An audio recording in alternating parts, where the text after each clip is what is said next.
स्वर्गीय पिता प्रभु जी, हम आपको धन्यवाद देते हैं प्रभु। सुबह के समय पिता एक बार फिर प्रभु आपके चरणों में आने के लिए प्रभु जी आपने हमें एक को सौभाग्य दिया प्रभु। हर एक बात के लिए प्रभु हम आपको धन्यवाद देते हैं पिता। नम्रता के साथ, दीनता के साथ प्रभु आपके चरणों में आते हैं प्रभु। आपका वचन जब हम सीखने के लिए जा रहे हैं प्रभु, अपने वचन को प्रभु आप हमें खोल कर दें। पवित्र आत्मा आप सहायता करें प्रभु। हम एक एक से प्रभु जी आप बातें करें, समझने के लिए कृपा दे प्रभु। आए के सारी बातों को प्रभु हम आपके हाथ में सौंपते हैं। सरादर महिमा केवल हम आपको देते हैं। प्रार्थना प्रभु यीशु मसीह के नाम से मांगते हैं, आमीन। मैं परमेश्वर का धन्यवाद देता हूँ। प्रभु ने हमें एक को फिर से इकट्ठा होने का एक मौका दिया। परमेश्वर के वचन में हम लोग फिलिपियों की पुस्तक जब हम सीख रहे हैं तो ये इसका प्रभु की मर्जी है। तो यह आज का फिलिपियों की पुस्तक एक आखिरी सेशन होगा जहाँ पर हम फिलिपियों की पुस्तक से सीख रहे हैं। और हम लोग प्रार्थना के साथ हम लोग देखें, क्योंकि हम जब आखिरी बातों को जब हम सीख रहे हैं तो हमने समझना है कि हम इसके पहले की बातों को हमें एक एक को मालूम होना चाहिए कि पहली बातें जब हम अपने जीवन में पूरी करते हैं, फिलिपियों पहला अध्याय, दूसरा अध्याय, तीसरा अध्याय, तब चौथे अध्याय की बातों को हम लोग सही दृष्टिकोण से ले पाएंगे, समझ पाएंगे और उसके अनुसार प्रभु हमें चलने के लिए मदद भी करेगा। तो नहीं तो अगर हम एकदम से छलांग मार कर जाएंगे सीधा आखिरी बातों पर तो हम लोग को कई बातें क्लियर नहीं हो पाएंगी। आज हम लोग जो परमेश्वर के वचन से जब हम देखने के लिए जा रहे हैं, फिलिपियों चौथा अध्याय उसका 14 से लेकर सबसे पहले हम 20 तक पढ़ेंगे और उसके बाद हम 21, 22 और 23 हम देखेंगे। फिलिपियों 4 का 14 से लेकर 20 मैं पढ़ता हूँ। तो भी तुमने भला किया कि मेरे क्लेश में मेरे सहभागी हुए। हे फिलिपियों, तुम आप भी जानते हो कि सुसमाचार प्रचार के आरंभ में जब मकीदुनिया से विदा हुआ तब तुम्हें छोड़ और किसी मंडली ने लेने देने के विषय में मेरी सहायता नहीं की। इसी प्रकार जब मैं थिस्सलुनीके में था तब भी तुमने मेरी घटी पूरी करने के लिए एक बार क्या वरन 2 बार कुछ भेजा था। यह नहीं कि मैं दान चाहता हूं, परंतु ऐसा फल चाहता हूं जो तुम्हारे लाभ के लिए बढ़ता जाए। मेरे पास सब कुछ है, वरन बहुतायत से भी है। जो वस्तुएं तुमने इफ्रोदितुस के हाथ से भेजी थी उन्हें पाकर मैं तृप्त हो गया हूं। वह तो सुखदायक सुगंध ग्रहण करने योग्य बलिदान है जो परमेश्वर को भाता है। मेरा परमेश्वर भी अपने उस धन के अनुसार जो महिमा सहित मसीह यीशु में है तुम्हारी हर एक घटी को पूरी करेगा। हमारे परमेश्वर और पिता की महिमा युगान युग होती रहे, आमीन।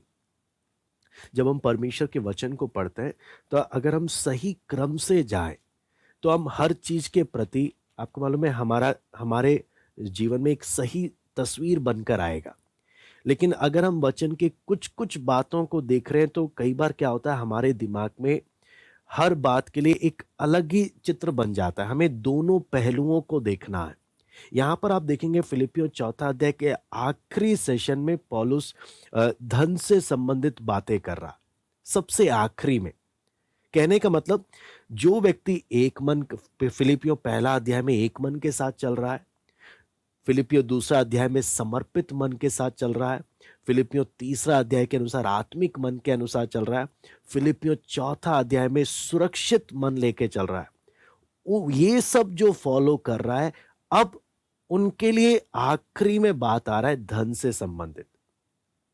अगर पहली कोई बातों को अगर हम ध्यान नहीं दे रहे, सीधा हम चौथे के आखिरी सेशन में आ जाएं तो वहां पर सिखाने वाले का स्वार्थ भी आ जाएगा या देने वाले के दिमाग में कुछ और तस्वीर भी आ जाएगी। इसलिए पौलुस सही प्रकार से हर चीज को क्रम अनुसार कलीसिया के सामने प्रस्तुत कर रहा है। वो बात हम लोग यहां पर देखेंगे। यहां पर जो संतुष्टि के विषय में हम लोग देख रहे थे, संतुष्टि का रहस्य, उसमें हम देखते हैं पौलुस फिलिपियों की कलीसिया की मदद के लिए जो वो पौलुस की करती थी, उसके लिए पौलुस उन्हें धन्यवाद दे रहा। और 3 प्रकार से अगर आप देखेंगे पौलुस उनके काम को बता रहा है। सबसे पहला अगर हम 4 का 10 में अगर हम देखें, वहां पे लिखा है, मैं प्रभु में बहुत आनंदित हूं कि अब इतने दिनों के बाद तुम्हारी चिंता मेरे विषय में फिर जागृत हुई है। यहां पर आप देखेंगे पौलुस अगर इसको अगर हम सही अनुवाद में अगर हम देखें, इसको समझने के लिए पौलुस किस प्रकार से बता रहा है, तुम एक फलवंत पेड़ बन गए हो, मेरे विषय में तुम्हारी चिंता जागृत हुई है, मैं इसके लिए परमेश्वर को धन्यवाद देता हूं। ये बात आप देखेंगे यहां पर हमें क्या चीज समझ में आता है।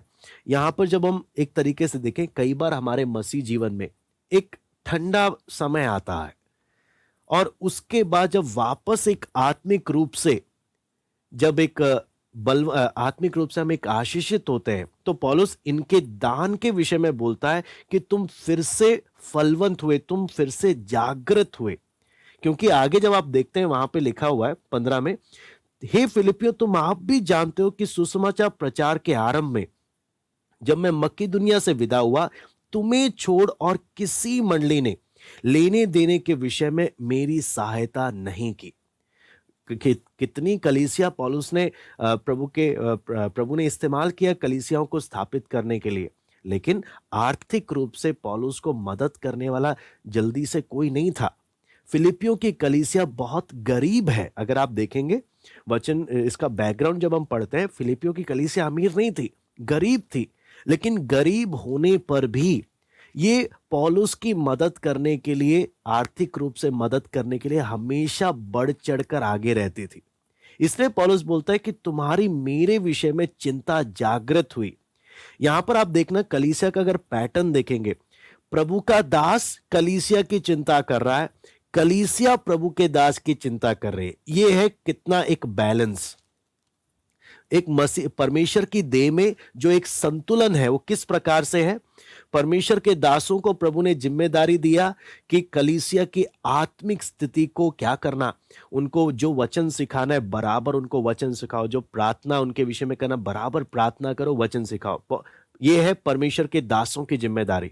जब परमेश्वर के दास अपनी जिम्मेदारी वफादारी से कर रहे हैं, तब यहां पर हम जब देखते हैं कलीसिया की जिम्मेदारी होती है कि परमेश्वर के दासों के विषय में चिंता करना। तो पौलुस बोलता है, मुझे खुशी है कि तुम्हें मेरे विषय में क्या हुई, फिर से तुम्हारी चिंता जागृत हुई, तुम्हें मेरी चिंता होने लगी। कितने बीच में कितना ऐसा समय आया जहां पर क्या हुआ, तुम लोगों ने मेरे विषय में क्या नहीं किया, मेरे बारे में सोचा नहीं, मुझे मदद नहीं पहुंचाया, लेकिन ये शायद तुम्हें अवसर नहीं मिला। लेकिन अब जब तुम्हें फिर से चिंता हुई, वो मुझे उस बात को देखकर खुशी है कि तुम मेरे विषय में चिंता करते हो। आपको मालूम है, जब हम आज के समय में मसीह जगत में देखते हैं तो बहुत जगह क्या है कि धन से संबंधित कि हाँ परमेश्वर को देना है, प्रभु के दासों को देना है, ये बात पढ़ा पढ़ा कर जब बहुत से लोग जब लोगों से पैसा निकलवाने के लिए लेने में जब लगे पड़े हैं, तब इस वचन की जरूरत पड़ती है कि हाँ हमने क्या नहीं करना, हमें दशवांश नहीं देना। वो सिस्टम पुराने नियम का था। हमें ये कुछ लोग हैं जो मनी माइंडेड हैं, पैसे का सोच लेकर चलते हैं, जो बस लोगों से क्या लेने में तुले पड़े हैं, पैसा लेने में। परमेश्वर की कलीसिया को उन्होंने बिजनेस बना लिया या पैसा लेने का एक स्रोत बना लिया। लेकिन यहां पर जब हम सही तरीका देखते हैं वचन का सही तरीका क्या है कि जब परमेश्वर के दास लोग कलीसिया की आत्मिक बातों में अपना जी जान लगा रहे हैं और कलीसिया की चिंता कर रहे हैं, तब कलीसिया की चिंता होती है प्रभु के दासों के विषय में कि हाँ हमने भी उनके बारे में सोचना है जो हमारे लिए दिन रात मेहनत करते हैं। कई बार क्या हो जाता है कि जब हम एक तरफ सिर्फ एक साइड का मैसेज ले ले कि हाँ पुराने नियम में दान का सिस्टम था, अब दान नहीं है, खत्म कहानी, इसका मतलब अब अब हम अपना पैसा अपनी जेब में रखेंगे, प्रभु के दासों को कुछ नहीं देंगे। हाँ, ये परमेश्वर अपने आप क्या करेगा, पूरी करेगा। वो एक गलत तस्वीर है। हम पुराने नियम का दान का सिस्टम बंद हो गया। पुराने नियम में दशवांश का ये जो भी सिस्टम था, उस लोग जब उसको तोड़ मरोड़ कर जबरदस्ती लोगों से निकलवाते थे, या आज भी कितने मसीह जगत में लोग ऐसा करते हैं कि वो सिस्टम नहीं है। लेकिन हाँ, एक आत्मिक व्यक्ति की पहचान क्या है? कलीसिया प्रभु के दासों की चिंता करती है, प्रभु के दास कलीसिया की चिंता करते हैं। ये चिंता जो होता है ना, ये स्वाभाविक होना चाहिए, ये किसी से बोलकर नहीं लेना चाहिए। कई जगह में बोलकर लिया जाता है, आपने देना है, लेकिन यहां पर पौलुस बोलता है मुझे खुशी है कि तुम्हें मेरे विषय में चिंता तुम्हारे मन में जागृत हुई है। यानी पौलुस जबरदस्ती किसी को, कलीसिया को नहीं बोल रहा आप मुझे क्या दो, दान दो, आप मुझे कुछ दो, आप मेरी आर्थिक आवश्यकताओं को पूरी करो। नहीं, तुम्हारे अंदर से यह बात आना चाहिए कि हां मैंने देना है। ये किसी के बोलने से नहीं आना चाहिए या किसी को देखकर नहीं आना चाहिए, बल्कि अंदर से वो चिंता आनी चाहिए जब पौलुस यहां पर बोलता है। फिर दूसरा पौलुस आप देखते हैं, इसलिए पौलुस बोलता है तुम एक फलवंत हो, फलवंत पेड़ के समान हो। पहला बात हम 4:10 में देखते हैं।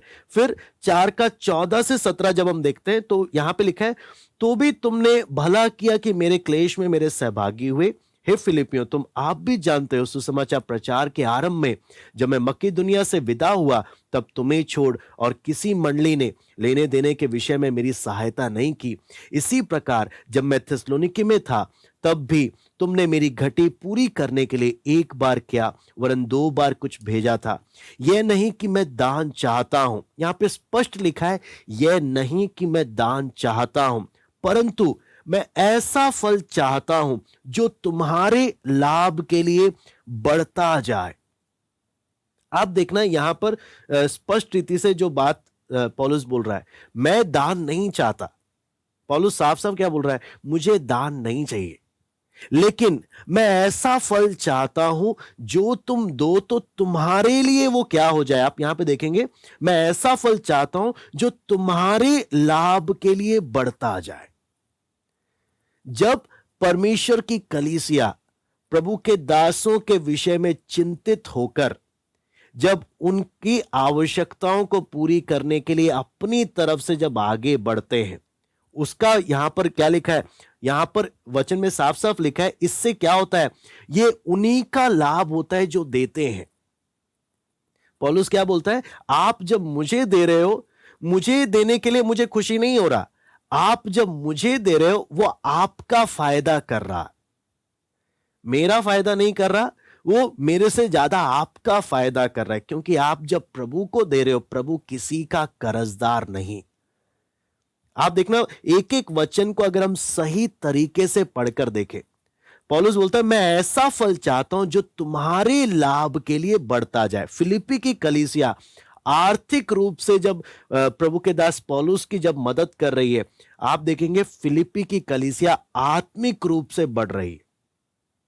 इन्होंने शारीरिक रूप से जो इनसे हो सका इन्होंने मदद किया, अब ये आत्मिक रूप से बढ़ने लगे।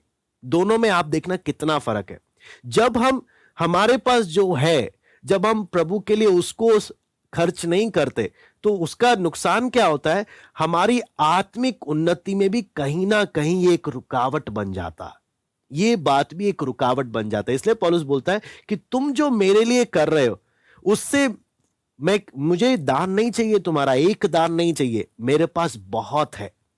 प्रभु ने मुझे बहुतायत से दिया है, मुझे तुम्हारा दान नहीं चाहिए। लेकिन जब तुम देते हो वो तुम्हें फलवंत करता है, तुम्हें आशीषित करता है। आप देखना क्या किस प्रकार से परमेश्वर का आत्मा इस बात को प्रकट कर रहा है।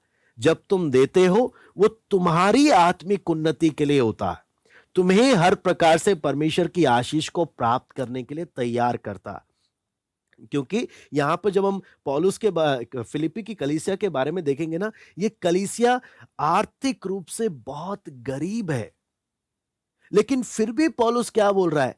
तुम गरीब होने पर भी जब तुम प्रभु के लिए दे रहे हो ना, ये प्रभु देख रहा है। और इसके कारण जब तुम दे रहे हो उसके कारण तुम्हारे लिए लाभ है, तुम्हारी आशीष का ये कारण है। आप देखना, वचन को हम सही तरीके से देखें। इसलिए हमने जब देखा परमेश्वर का आत्मा और प्रभु का दास पौलुस इस बात को सबसे आखिरी में लेकर आ रहा है, ताकि जो व्यक्ति फिलिपी पहला अध्याय समझ गया, दूसरा अध्याय समझ गया, तीसरा अध्याय समझ गया, वो चौथे अध्याय के आखिरी पोर्शन को सही दृष्टिकोण से समझे कि जब तुम आर्थिक रूप से मदद कर रहे हो, ये तुम्हारे लाभ के लिए हो रहा, नहीं तो परमेश्वर को किसी की मदद की जरूरत नहीं है। परमेश्वर अपने दासों को कौओं की द्वारा भी क्या कर सकता है? उनकी आवश्यकता को पूरी कर सकता है। परमेश्वर अपने दास के लिए जारेफात की विधवा को, जैसे एलिया के समय हुआ, जारेफात की विधवा का प्रबंध कर सकता है, जिसके द्वारा क्या हो सकता है? प्रभु के दासों की आवश्यकता पूरी हो सकती है। लेकिन क्यों पौलुस बोल रहा है कलीसिया ने अपना जिम्मेदारी को समझना है? आप समझना किस प्रकार से परमेश्वर अपने दासों की आवश्यकता अगर कलीसिया का कोई भी नहीं देगा, तब भी परमेश्वर अपने दासों की आवश्यकताओं को पूरा करने की ताकत रखता है। और एक सही परमेश्वर के दासों की पहचान है, वो कभी दान नहीं मांगते। मैं दोबारा से बोलता हूं, एक सही प्रभु के दासों की पहचान है, वो कभी दान नहीं मांगते। पौलुस बोलता है मैं नहीं चाहता, आप यहां पर अगर साफ साफ देखेंगे 17वां आयत में लिखा है मैं दान नहीं चाहता। यह नहीं कि मैं दान चाहता हूं, परंतु ऐसा फल चाहता हूं जो तुम्हारे लाभ के लिए बढ़े। मुझे दान नहीं, मैं चाहता हूं जो तुम करो उससे तुम्हारा फायदा हो। नहीं तो परमेश्वर अपने में क्या है? परमेश्वर अपने में बलवंत है। जिसने बुलाया, आप समझना, जिसने अपने दासों को अपनी सेवा के लिए बुलाया, वो उनकी आवश्यकताओं को पूरा करने की सामर्थ रखता है। इसलिए एक सही परमेश्वर का दास किसी विश्वासी को या किसी को भी उस दृष्टिकोण से नहीं देखता कि ये मेरी जरूरत पूरी करेगा, हाँ, या उस एक पर्टिकुलर किसी व्यक्ति पर निर्भर नहीं रहता, या उस पर आंखें टकटकी लगाए नहीं रहता कि हाँ ये व्यक्ति मुझे कुछ देगा, हाँ मुझे इसको खुश करके चलना है। बहुत बार ऐसी घटनाएं घटती हैं जहां पर जो लोग पैसा देते हैं, लोग प्रभु के दास, कई बार क्या हो जाता है वो उन पर टकटकी लगाए रख हमेशा देखते रहते हैं कि ये व्यक्ति मुझे मेरी जरूरत पूरी करेगा। नहीं, एक सही परमेश्वर के दास की पहचान क्या है? मेरा परमेश्वर जिसने मुझे बुलाया, वो जिस अवस्था में मुझे रखे, मुझे रहने में कोई दिक्कत नहीं है। इसलिए पौलुस क्या बोलता है, इसलिए पहले हमने इससे पहले क्या देखा, 11 और 12 में हमने पढ़ा, पौलुस क्या बोलता है? मैं भूखा रहना भी जानता हूं, मैं फलवंत रहना भी जानता हूं, मैं बढ़ना भी जानता हूं, मैं घटना भी जानता हूं। इसका अर्थ क्या है? एक परमेश्वर के दास कभी भी किसी इंसान पर निर्भर नहीं रहता, वो हर परिस्थिति में रहना जानता है। लेकिन फिर भी पौलुस दान के विषय में बात क्यों कर रहा? आप इसको समझना। फिर भी पौलुस क्या बोलता है? मुझे टेंशन नहीं है, मैं हर हालत में रहना मैंने क्या कर लिया है? मैंने सीख लिया है। लेकिन फिर भी मैं क्यों इस विषय में बात करता हूं? क्योंकि इसके द्वारा तुम्हें लाभ होगा, तुम्हें आत्मिक आशीषें प्राप्त होंगी। तुम जो प्रभु को दे रहे हो उसका आपको क्या मिलता है? फलवंत मिलता है। इसलिए अब अगला 18वां आयत में जब हम पढ़ते हैं, वहां पे लिखा है, पौलुस क्या बोलता है? मेरे पास सब कुछ है, वरन बहुतायत से भी है। इसका मतलब पौलुस क्या बोलता है? मेरे पास तो है, मेरे पास बहुतायत से, मुझे टेंशन नहीं है, लेकिन फिर भी मैं चाहता हूं तुम दो। क्यों? इससे लाभ तुम्हें होगा। मेरे पास तो है, बहुतायत से है, लेकिन जब तुम ऐसा फल देते हो वो तुम्हारे लाभ के लिए होता है। कई बार आपको मालूम है, कई बार कई प्रभु के दास, कई सेवकों में ऐसी गलती होती है जो हर समय लोगों से पैसा मांगते हैं। तो कई ऐसे भी लोग हैं जो पैसे का लालच रखते हैं अपने अंदर। तो पैसे का लालच रखने के कारण उनको ना देने में बहुत दर्द होता है। तो वो ऐसी आयतों को ढूंढते हैं जहां पे लिखा है परमेश्वर ने बोला है नहीं देना, हाँ, तो बोलते हैं देखो वचन में लिखा हुआ है नहीं देना है। ये लोग, ये गलत पास्टर है जिसने क्या कर दिया, जिसने इस बारे में बता दिया कि देना है करके। ये गलत है, ये सही नहीं है। हम क्यों दें? हम गरीब हैं, हमारे पास नहीं है, हमारे पास वो नहीं है, हाँ, हम नहीं देंगे कुछ भी। वहां प्रभु का दास हमें फ्री में सिखाता रहे, वो दिन रात मेरे लिए मेहनत करे, लेकिन मैं उनको कुछ भी नहीं दूंगा। आपको मालूम है, ये कई बार हमारे अंदर एक लालच भी आ जाता है, और लालच आने के कारण हम कई बार ऐसा सोच रखते हैं। दोनों ही तस्वीर गलत है। अगर प्रभु का दास मांगे वो गलत है, अगर विश्वासी ये सोचे मैं क्यों दूं, मैं तो गरीब हूं, मैं नहीं दूंगा, हाँ, ये वचन के खिलाफ है, पैसा नहीं देना चाहिए, हाँ, ये भी सोच रखना है, दोनों ही गलत है। वचन में हम दोनों तरफ से हम जब पिक्चर देखते हैं, एक सही प्रभु का दास क्या बोलता है, मैं हर परिस्थिति में रहना जानता हूं, मुझे कोई टेंशन नहीं, हाँ, मैं भूखा रहना भी जानता हूं, मैं फलवंत रहना भी जानता हूं, मुझे कोई टेंशन नहीं, मेरे पास बहुत आयत से है, हाँ, अगर मुझे कोई नहीं भी देगा, कौए का इंतजाम परमेश्वर कर देगा, जारेफात की विधवा का इंतजाम परमेश्वर कर देगा, जो मेरी आवश्यकताओं को पूरी करेगा। लेकिन पौलुस क्या बोलता है, हमें तो कोई दिक्कत नहीं, लेकिन तुम्हारा भला हो जाए, तुम्हारी उन्नति हो जाए, इसके लिए तुम्हें क्या करना चाहिए, तुम्हें देना चाहिए, ताकि तुम्हारा भला हो जाए। ये नहीं कि हां 10वां अंश देना है, नहीं, जैसा प्रभु का आत्मा आपको अंदर से प्रेरणा दे, जैसे आपका प्रभु के प्रति प्यार, जैसा आपको अंदर से प्रेरणा हो, आपको देना चाहिए।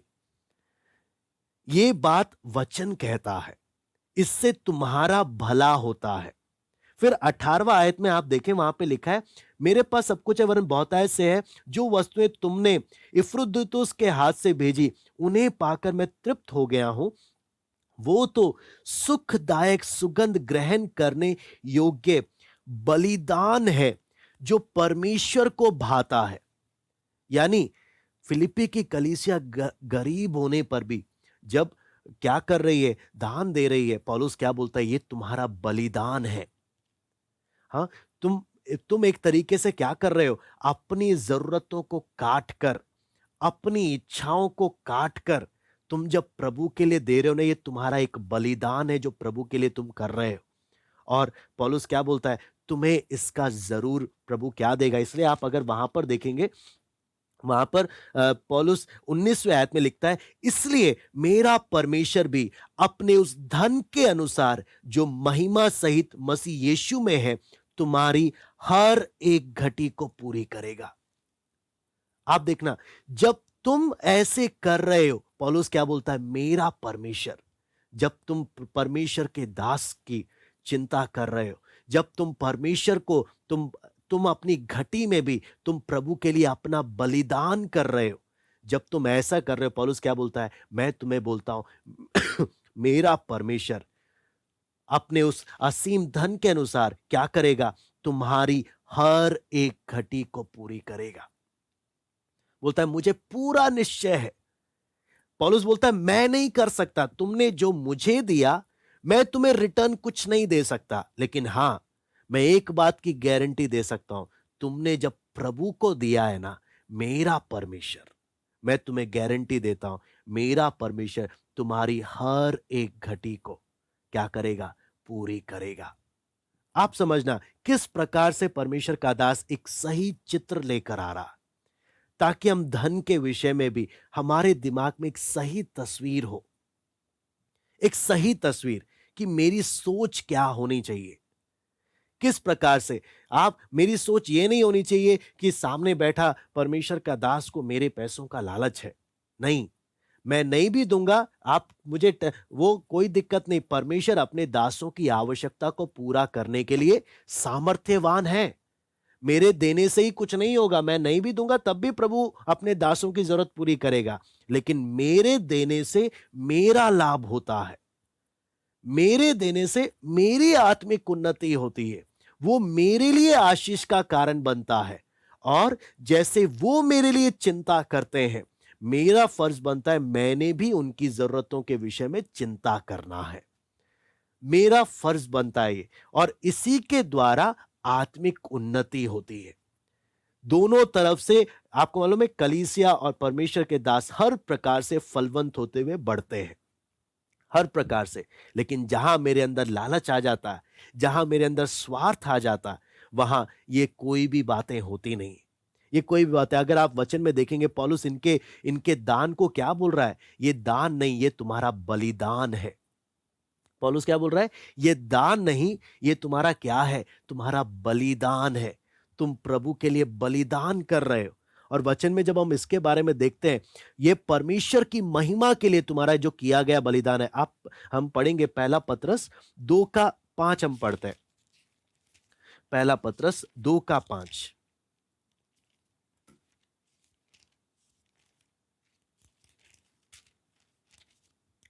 यहां पे लिखा है, तुम भी आप जीवते पत्थरों के समान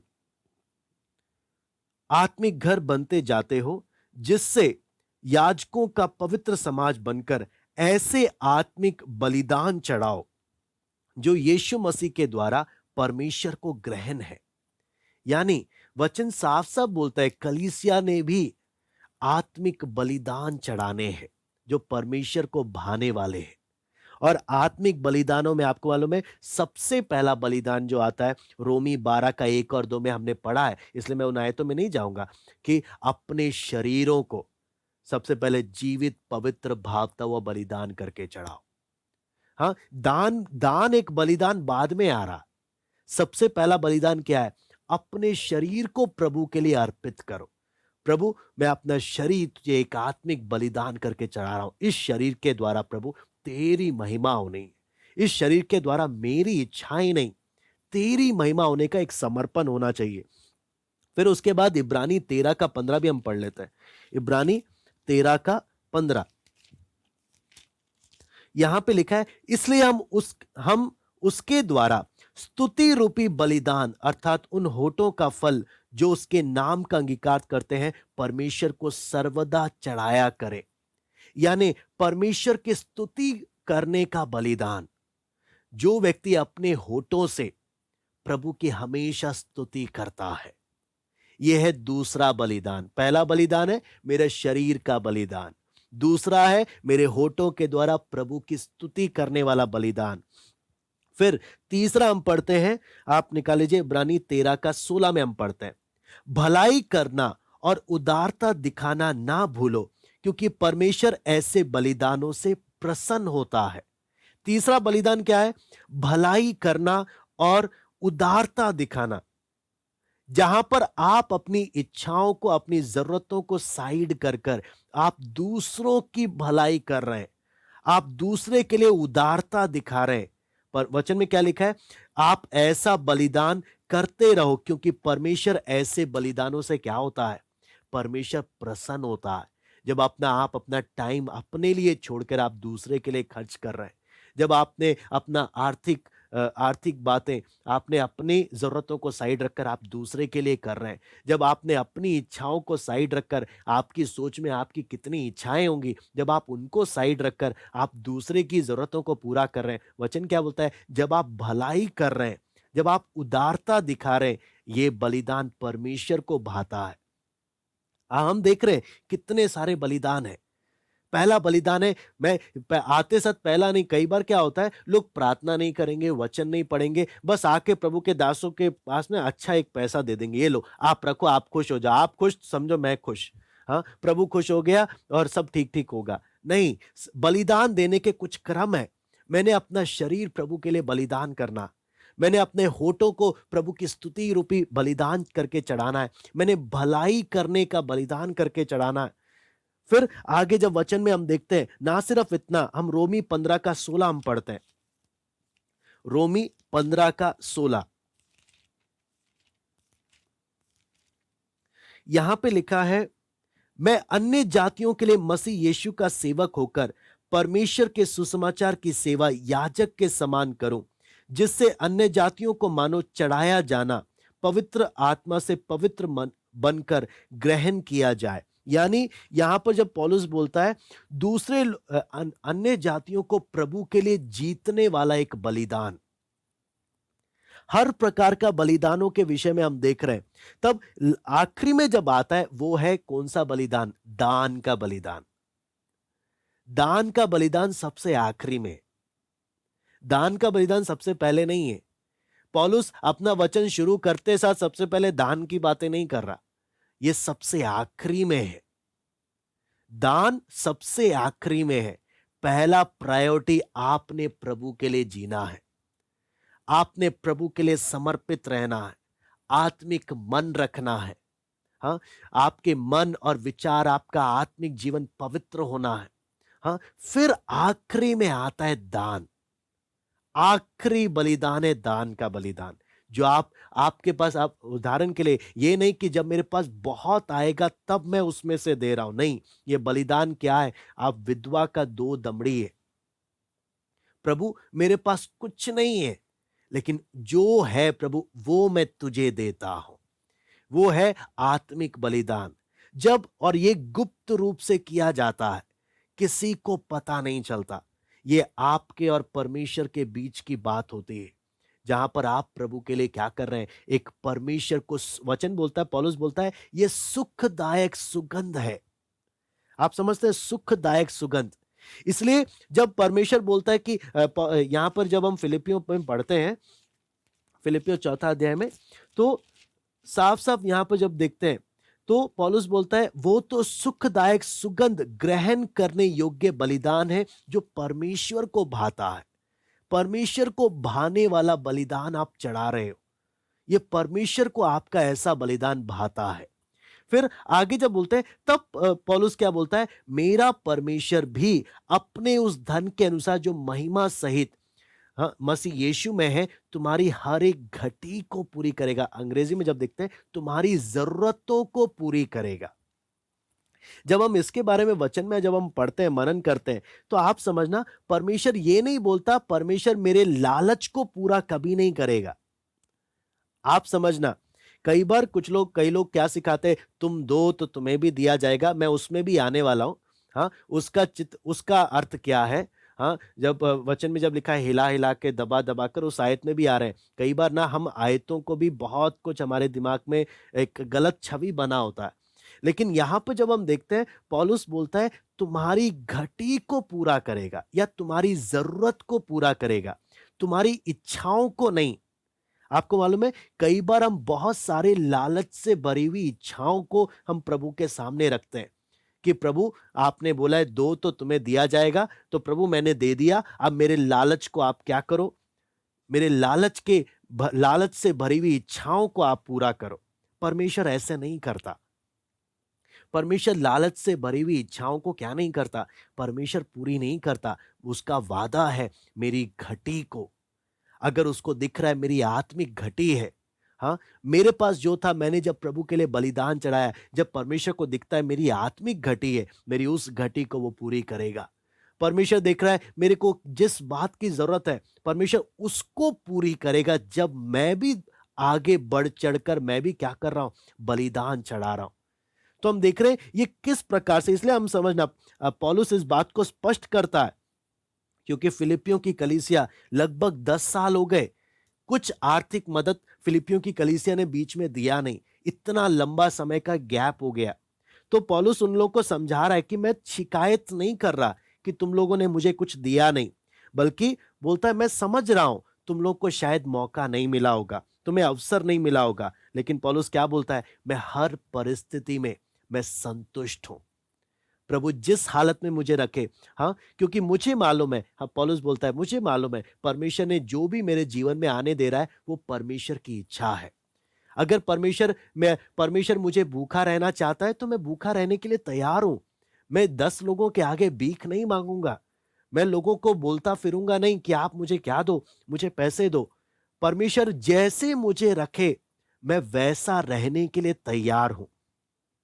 क्योंकि पौलुस इस बात को एलिया से, है ना, कि कौवे के द्वारा परमेश्वर ने पूरा किया, हाँ, जारेफात की विधवा के द्वारा पूरा किया, जबकि पूरा इज़राइल, आप सोचो, इज़राइल का नबी है, लेकिन पूरा इज़राइल परमेश्वर के वचन के अनुसार जब नहीं चल रहा, परमेश्वर ने बोला नहीं कि इज़राइली लोग किसको, मेरे दास को खिलाएंगे।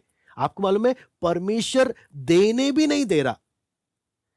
आप सोचना, ये दान भी एक ऐसा चीज है जो परमेश्वर मन में डालता है। अगर आपका आत्मिक जीवन ठीक नहीं है, परमेश्वर आपके मन में डालेगा भी नहीं कि आपने देना है। बल्कि परमेश्वर आपके मन में डालेगा कि अपना सोचो, ये चिंता सोचो, वो चिंता सोचो, लेकिन आप अपने लिए सोचो, परमेश्वर उनको दे देगा। परमेश्वर आपके मन में तक नहीं डालेगा। पूरा इज़राइल जब परमेश्वर के वचन के अनुसार नहीं चल रहा, पूरे इज़राइल को परमेश्वर ने अपने नबी की जरूरत पूरी करने नहीं दिया। परमेश्वर ने बोला, मैं कौवे को आज्ञा दूंगा, वो तुझे खिलाएगा। मैं जारिफात में तुझे लेके जाऊंगा, वहां एक विधवा को मैंने बोला वो तुझे खिलाएगी।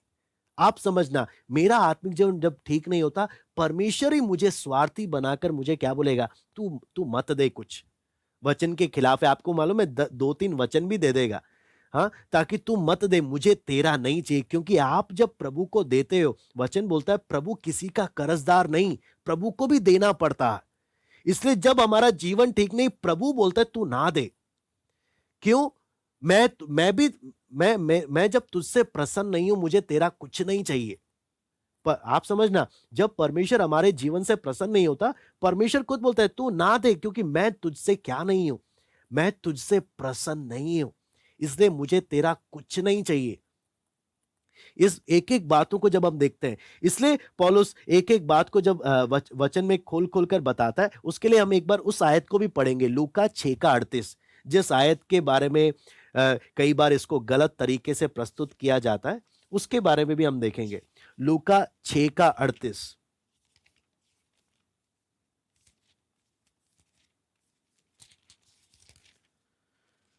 यहां पे लिखा है, दिया करो तो तुम्हें भी दिया जाएगा, लोग पूरा नाप दबा दबाकर और हिला हिलाकर और उभरता हुआ तुम्हारी गोद में डालेंगे, क्योंकि जिस नाप से तुम नापते हो, उसी नाप से तुम्हारे लिए भी नापा जाएगा।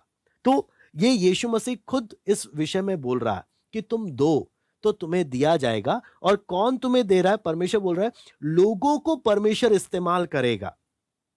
परमेश्वर स्वर्ग से आपको कुछ नहीं दे रहा। वचन जब आप देखते हैं, परमेश्वर लोगों को इस्तेमाल करेगा। लिखा है, लोग पूरा नाप और दबा दबा कर हिला हिलाकर और उभरता हुआ तुम्हारी गोद में डालेंगे।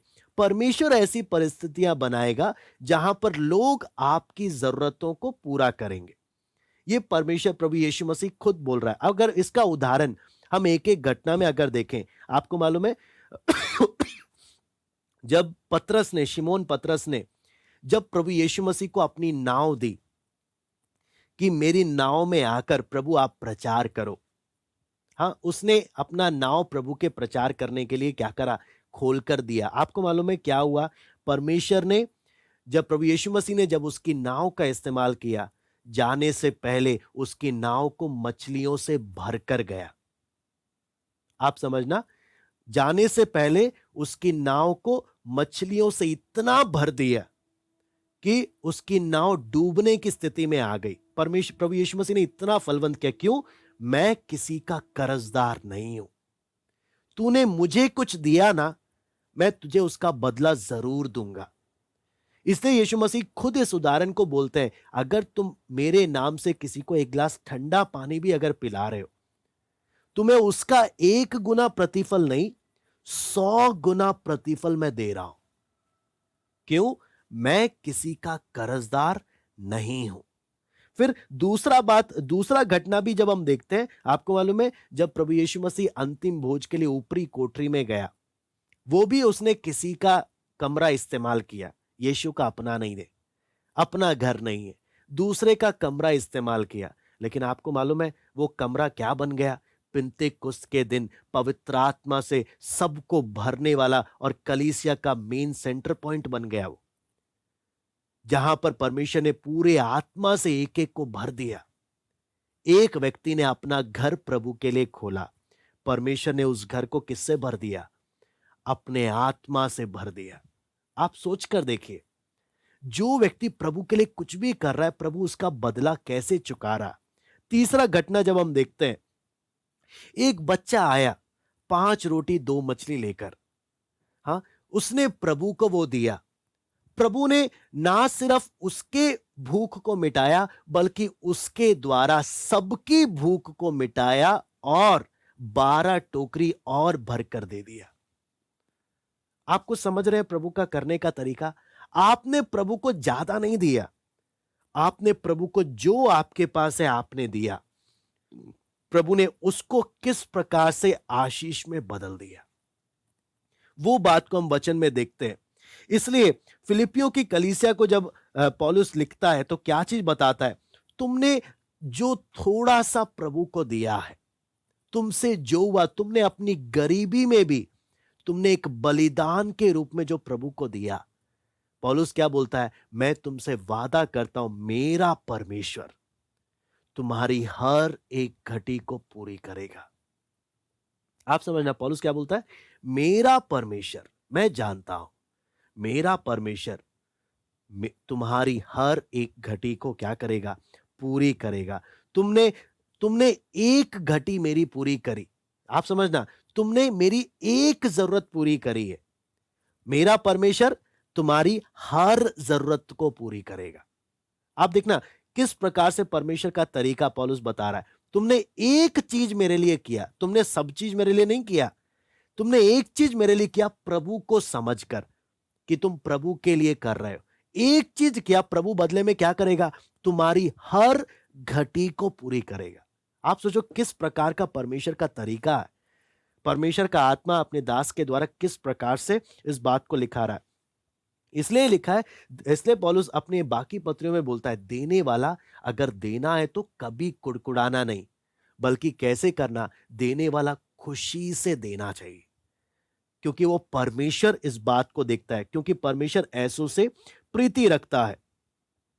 फिर आगे जब हम परमेश्वर के वचन में जब हम देखते हैं, कई लोगों के साथ आपको मालूम है क्या होता है? कई लोगों के दिमाग में एक गलत फहमी आ जाती है कि मैं प्रभु को दूंगा ना तो मुझे बहुत मिलेगा, मैंने 10 दिया तो प्रभु मुझे 100 देगा। हाँ, आयत तो सही है, लेकिन आयत से ना एक लालच अपने मन में भर लिया कि मैं प्रभु को दूंगा, कुछ पाने के लिए दूंगा, ये सोचकर। इसलिए हम देखेंगे कई बार क्या होता है, कुछ लोग प्रभु को देते हैं लेकिन बदले में ना और भी ज्यादा आर्थिक रूप से गरीब हो जाते हैं, या उनकी और भी बुरी हालत हो जाती है। फिर बोलते हैं मैंने तो प्रभु को दिया था, लेकिन मेरे को तो और मिलना चाहिए, जो है वो भी चला गया। ऐसा क्यों हुआ मेरे साथ? उसका भी जब हम वचन में देखते हैं, उसका सबसे पहला कारण, आपने किस इरादे से दिया था। परमेश्वर वो देखता है, आपकी मंशा को परमेश्वर देखता है। क्या आपकी मंशा प्रभु को देनी थी, या आपकी मंशा लालच थी? क्या आपकी मंशा प्रभु की महिमा थी, या आपकी मंशा क्या थी? वो कौन देख रहा है? वो प्रभु देख रहा है। कहीं आप प्रभु को रिश्वत तो नहीं दे रहे? परमेश्वर एक एक बात देखता है। आपको मालूम है, मैं आपको बताता हूं, सेवकाई में होने के कारण परमेश्वर ने इन बातों को, कई बातों को इस विषय में प्रकट कर कर दिया कि कई बार कई लोगों का आत्मिक जीवन प्रभु के साथ संबंध नहीं है, लेकिन हां, परमेश्वर के दास को पैसा देना।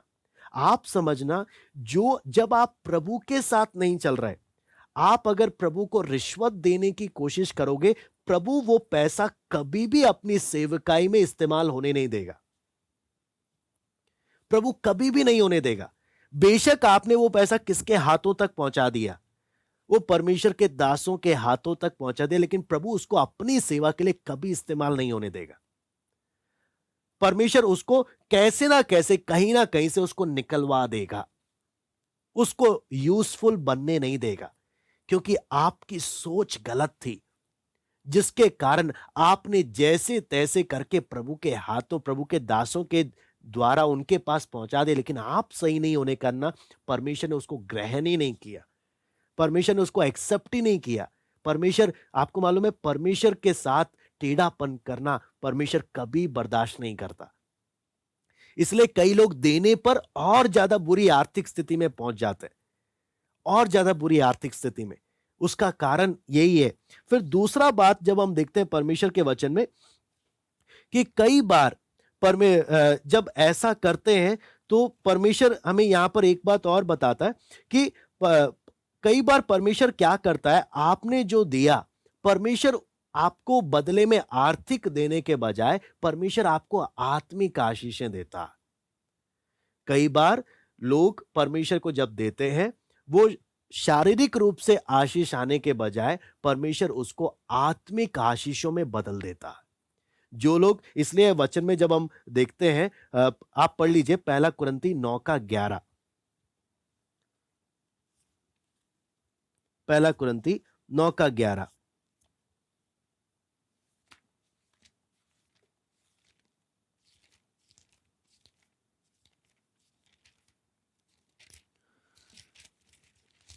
यहां पे लिखा है, अतः जब कि हमने तुम्हारे लिए आत्मिक वस्तुएं बोई, तो क्या यह कोई बड़ी बात है कि तुम्हारी शारीरिक वस्तुओं की फसल काटें?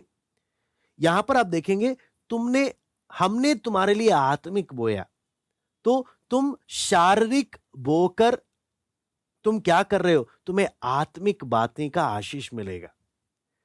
शारीरिक बोकर, ये एक बात को हम जब वचन में जब देखते हैं, तुमने शारीरिक बातें बोई, इसलिए तुम कौन सी फसल काटोगे? आत्मिक फसल काटोगे।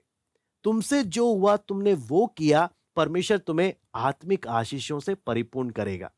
इसलिए हम एक एक बात को जब हम देखते हैं तो हमें एक सही तस्वीर मिलकर सामने आता है कि हमारी धन के विषय में सोच क्या होनी चाहिए, क्योंकि केवल मसीह है। पौलुस बार बार बोलता है, मसीह हम एक एक के लिए काफी होना चाहिए। प्रभु यीशु मसीह हम एक एक के लिए काफी होना चाहिए। आप उसके लिए हम कुछ आयतों को पढ़ लेते हैं। पहला कुरिन्थी 1 का 4 और 5। पहला कुरिन्थी 1 का 4। मैं तुम्हारे विषय में अपने परमेश्वर का धन्यवाद सदा करता हूं, इसलिए कि परमेश्वर का यह अनुग्रह तुम पर मसीह यीशु में हुआ, कि तुम उसमें होकर हर बात में, अर्थात सारे वचन और सारे ज्ञान में धनी किए गए। हमारी एक एक हर एक विश्वासी की सबसे बड़ी जरूरत क्या है? यीशु मेरी सबसे बड़ी जरूरत है।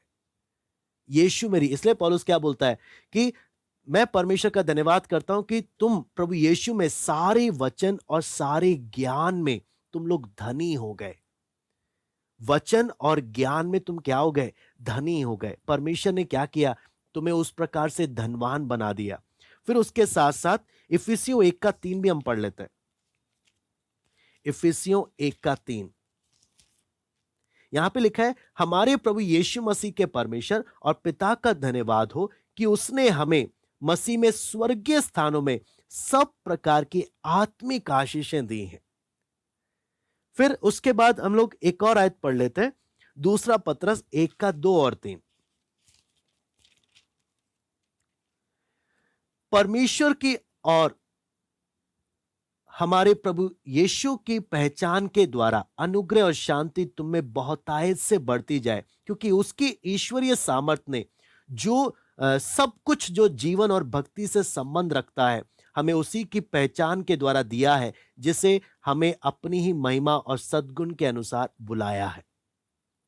आप समझना, यहाँ पर जब हम सारी बातों को जब हम पढ़ते हैं तो हमें क्या बातें समझ में आता है? कई बातें हमें इसमें प्रकट होकर मिलती हैं। सबसे पहला, जब हम फिलिपियों में जब आते हैं, हम लोग को एक बात मालूम चलता है, पौलुस बोलता है मुझे कुछ नहीं चाहिए, परमेश्वर ने बहुतायत से मुझे दिया है। लेकिन पौलुस बोलता है, जब भी तुम प्रभु के लिए और प्रभु के दासों के विषय में जब चिंता करते हो, वो तुम्हारे लिए बदले में फलवंत होकर तुम्हें रिटर्न मिलता है। तुम जो कुछ देते हो उसका रिटर्न तुम्हें मिलता है। वो, और जो कुछ तुम दे रहे हो वो तुम्हारा क्या, आत्मिक रूप से तुम्हें आशीषित करता है। और कई बार पौलुस क्या बोलता है, ये तुम्हारा प्रभु के लिए किया गया बलिदान है और इसका बदला परमेश्वर जरूर देता है। लेकिन आपको मालूम है, जब हम क्या करते हैं, आपको मालूम है इसमें नुकसान कब हो जाता है हमारे आत्मिक जीवन में? जब हम सिर्फ अपने बारे में सोचते हैं, जब हम, हमें जो जिम्मेदारी है, हमें जो करना चाहिए, जब हम नहीं करते, उसका नुकसान क्या हो जाता है? हम आत्मिक रूप से भी, परमेश्वर फिर फलवंत नहीं करता। हम आत्मिक रूप से हम वचन बहुत सुनते हैं, लेकिन परमेश्वर उसे फलवंत नहीं होने देता। कारण क्या है? परमेश्वर फिर आत्मिक बातों में भी हमारी थाली में छेद कर देता कि तू डिजर्व नहीं करता, तू इस बात, तुझे चिंता नहीं है, तू इस चीज के लायक नहीं है। हमें फ्री क्या बोलते हैं ना, फ्री का सोच हमारे माइंड में कभी नहीं आना चाहिए। हम जिधर भी, जिस भी कलीसिया में है, जिस भी प्रभु के दासों की जिम्मेदारी में है, हमें उधर के प्रति एक हमेशा अपनी जिम्मेदारी को समझना है। और कभी भी हमें परमेश्वर के दासों को ऐसी स्थिति में नहीं आने देना कि वो मांगे। मांगना वचन के अनुसार गलत है। और वहीं दूसरी ओर मुझे कभी भी इतना स्वार्थी नहीं होना चाहिए कि हमें अपने प्रभु के दासों के विषय की चिंता ना हो, जिसके कारण हमारा ही नुकसान बाद में हो जाता। परमेश्वर मेरी इच्छाओं को पूरी नहीं करता, परमेश्वर मेरी घटी को पूरी करता है। जहां परमेश्वर मेरी घटी को देखता है, परमेश्वर मेरी उस घटी को क्या करता है? परमेश्वर वफादार है मेरी हर एक घटी को। प्रभु का दास को मैंने दिया, लेकिन परमेश्वर मेरी घटी को क्या करेगा? मेरी घटी को पूरी करेगा। यहां तक हमने 20 तक देखा। अंतिम बातें, जो अंतिम नमस्कार जो पौलुस देता है, उसको देखकर हम समाप्त करते हैं। यहां पे लिखा है हर एक पवित्र जन को। 21 से 23 जब हम देखते हैं, जो यीशु मसीह में है नमस्कार कहो। जो भाई मेरे साथ हैं तुम्हें नमस्कार कहते हैं। सब पवित्र लोग, विशेष करके जो कैसर के घराने के हैं, तुमको नमस्कार कहते हैं। हमारे प्रभु यीशु मसीह का अनुग्रह तुम्हारी आत्मा के साथ रहे।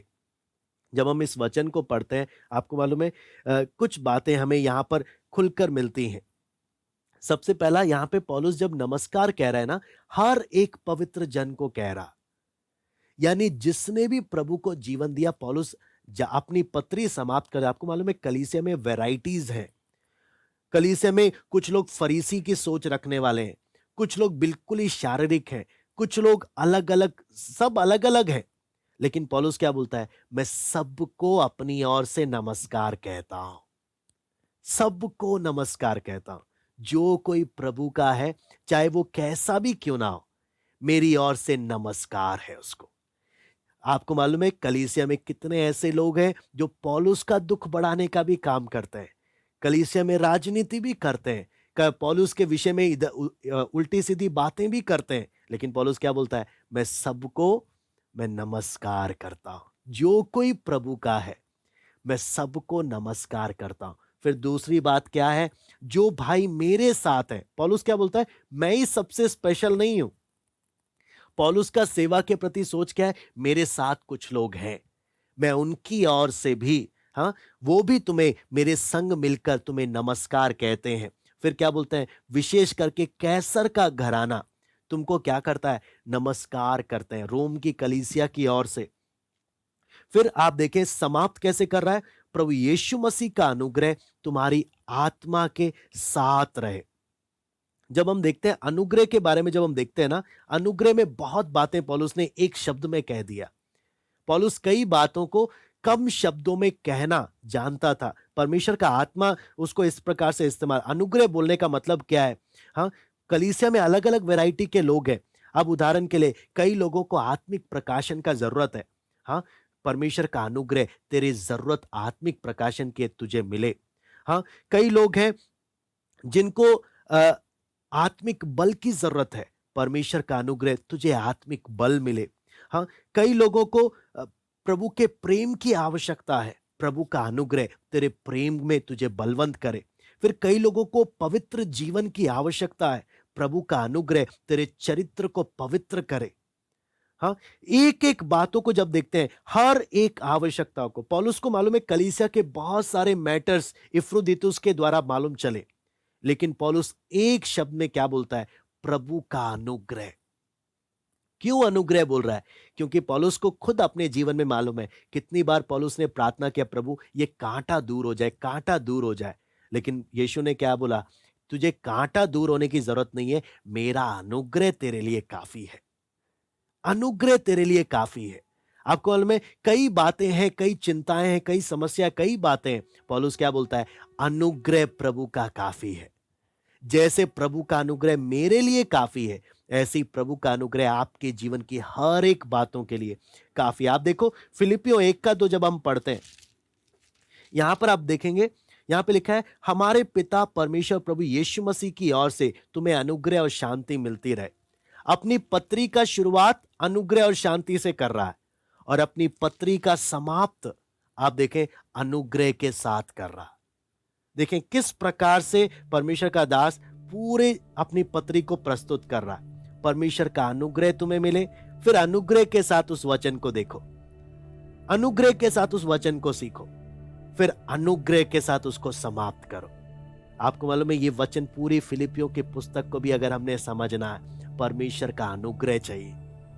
बिना परमेश्वर के अनुग्रह के इसमें लिखी बातें हमें समझ नहीं आएंगी, ना हमारी आत्मिक उन्नति होगी।